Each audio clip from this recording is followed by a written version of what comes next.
ওয়াদি আল বাইদা বা ওয়াদি আল জিন অথবা জিনের পাহাড় কিংবা বিজ্ঞানের দৃষ্টিকোণে অভিকর্ষ পাহাড়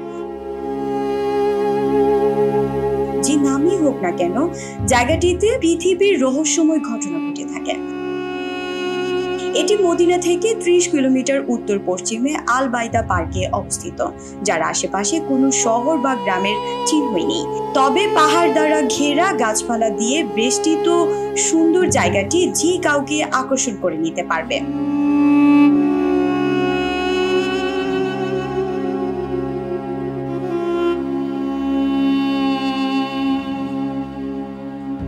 ঐতিহাসিকবিদরা মনে করেন জিনের পাহাড়ে জিনের অলৌকিক শক্তি রয়েছে, যার কারণে এই পাহাড়ে কোনো যানবাহন ইঞ্জিন শক্তি ছাড়াই উপরের দিকে চলাচল করতে পারে, যেন অদৃশ্য শক্তি দিয়ে কেউ টেনে নিয়ে যাচ্ছে।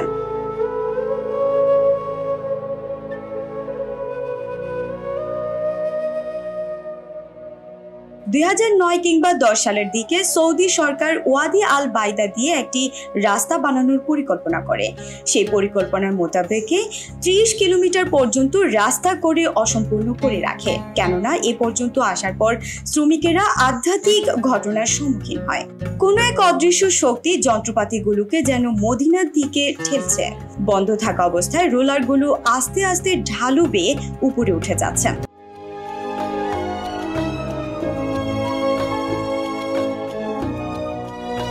এসব দেখে কর্মরত শ্রমিকেরা ভয় পেয়ে কাজ করতে অস্বীকৃতি জানান। তবে ভূতাত্ত্বিক বিশেষজ্ঞরা মনে করেন সেখানে মাধ্যাকর্ষণের প্রভাবে এমন ঘটনা ঘটে, যা এক ধরনের প্রাকৃতিক ঘটনা। এরকম ঘটনা আশির ও নাজরানের দক্ষিণাঞ্চল সহ রাজ্যের অন্যান্য অঞ্চলেও দেখা যায়।